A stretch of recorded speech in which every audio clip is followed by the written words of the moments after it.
Xandão, que votou pela legalização da maconha ontem no Supremo, mudando a trajetória dele, ele que no passado cortava os pés de maconha, tá lá no Jornal Globo. Antes de votar pela descriminalização, Alexandre de Moraes cortou pés de maconha no Paraguai e vídeo tá viralizando. Em 2016, o ministro da Justiça atuou em operação contra o crime transnacional. Em julgamento no STF, o ministro indicou a necessidade de se estabelecer um critério para diferenciar uso pessoal do tráfico. Olha só. O ministro do Supremo Tribunal Federal, Alexandre de Moraes, votou nesta quarta-feira pela descriminalização do porte de maconha. O ministro indicou a necessidade de se estabelecer um critério para diferenciar o uso pessoal do tráfico. Após o voto do magistrado, internautas recuperaram um vídeo de 2016 que mostra Moraes, então ministro da Justiça do governo Michel Temer, cortando pés da droga com um facão no Paraguai. Há 7 anos, poucos meses antes de ser sabatinado para uma vaga no Supremo, o então ministro viajou para o país vizinho para atuar numa operação conjunta contra o crime transnacional.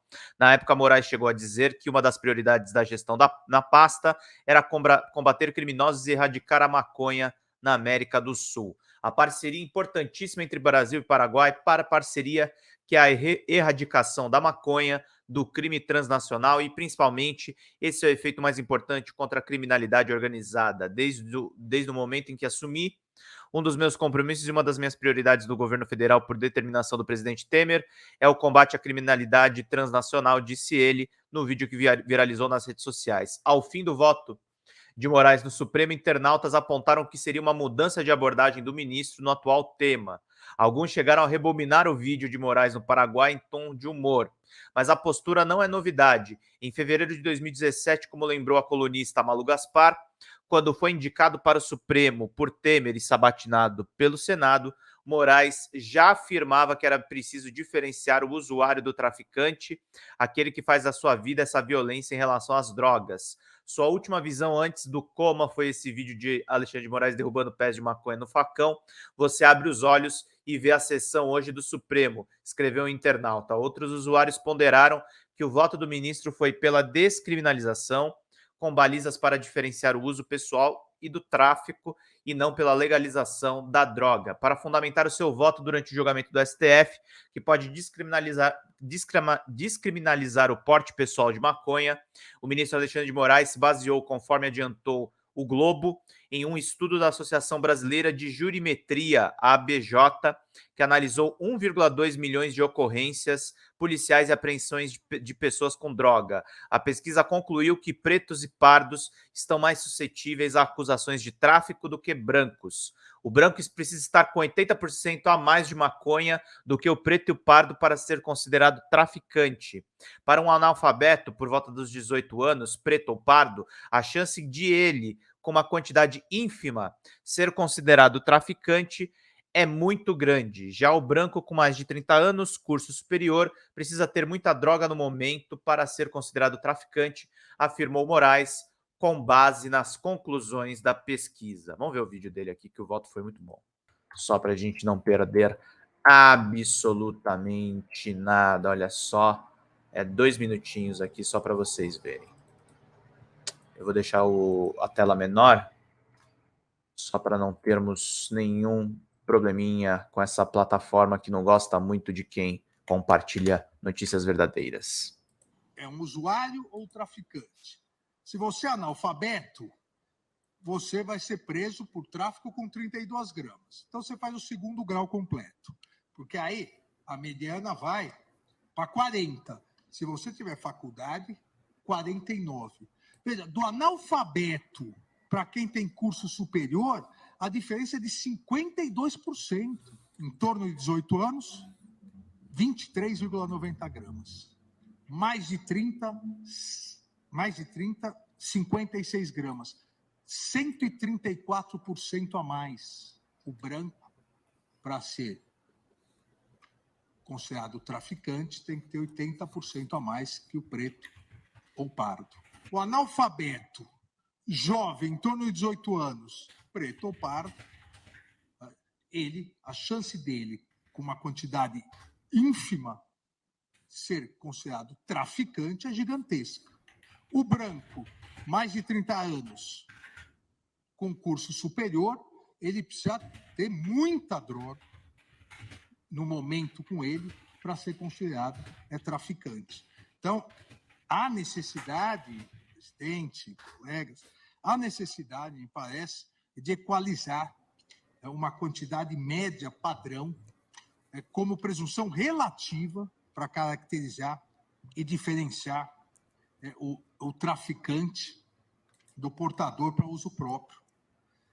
Porque essa necessidade de equalizar essa quantidade média padrão vai ao encontro do tratamento igualitário dos diferentes grupos sociais, culturais, raciais.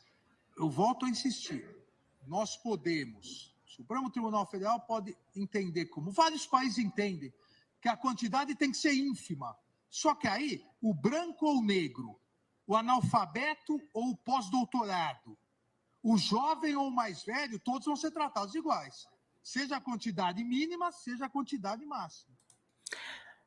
É isso, e é o que o Léo Rasta tá falando aqui. A lei de drogas no Brasil é racista, gente. É racismo isso aqui. É racismo. Não tem outra palavra, não tem o que dizer. O ministro Alexandre está coberto de razão e eu acho que tinha que descriminalizar, viu?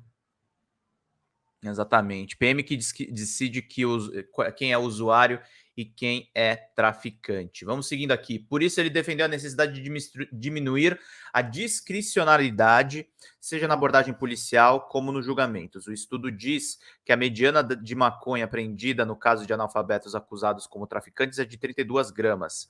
Já para o caso de pessoas com curso superior, é de 49 gramas, com a diferença de 52%. As medianas e quantitativas são muito diferentes nos critérios de grau de instrução, idade e cor de pele. Não há razoabilidade para isso, disse Alexandre de Moraes. O ministro ainda defendeu que o próprio Supremo tem competência para definir limites de quantidade para diferenciar o usuário do traficante, o que hoje não existe na lei antidrogas. Segundo Moraes, isso fez com que muitos usuários fossem processados como traficantes e a consequência na prática foi triplicar o número de presos por tráfico de drogas em um período de 6 anos após a legislação. Não triplicamos em brancos com mais de 30 anos com ensino superior, triplicamos em pretos e pardos, sem instrução e jovens, concluiu Moraes. Há uma necessidade de equalizar uma quantidade média padrão como presunção relativa para caracterizar e diferenciar o traficante do portador para uso próprio, porque essa necessidade vai ao encontro do tratamento igualitário dos diferentes grupos sociais, culturais e raciais. O branco ou o negro, o analfabeto ou quem tem pós-doutorado, o velho ou o jovem vão ter tratamentos iguais.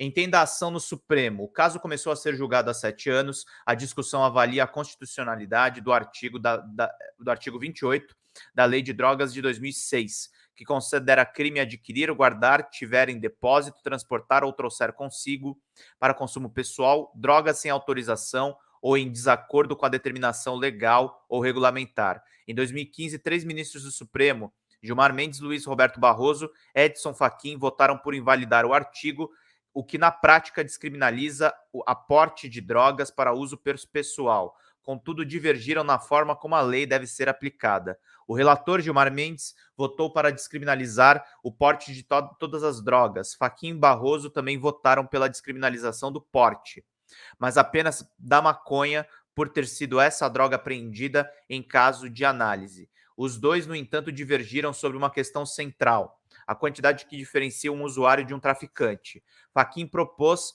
que essa quantidade deve ser definida pelo Legislativo, já Barroso sugeriu um número, 25 gramas de maconha ou a plantação de até 6 pés. Esse valor, contudo, não seria um parâmetro rígido e poderia ser reavaliado por cada juiz, precisaria fundamentar a sua decisão. O processo tem repercussão geral reconhecida, ou seja, o que for decidido pelos ministros da Corte terá que ser seguido em todos os por tribunais de todo o país. Iniciado em agosto de 2015, o julgamento foi suspenso após o então ministro Teori Zavascki solicitar mais tempo para analisar a ação, que foi posteriormente encaminhada a Moraes. O processo divide opiniões entre os ministros do Supremo, mas hoje a expectativa é que haja uma maioria de votos para a adoção da tese proposta por Gilmar Mendes. O principal ponto de divergência deve ser por conta das formas de aplicação do entendimento adotado e os possíveis critérios fixados para a diferenciação entre usuários e traficantes. A aposta dos bastidores é que preciso chegar a um voto médio a respeito deste ponto. Pois é, gente, pode ser aí que o Alexandre tenha dado um indicativo aí para legalizar, enfim, o uso recreativo da erva, que é um assunto que é muito importante.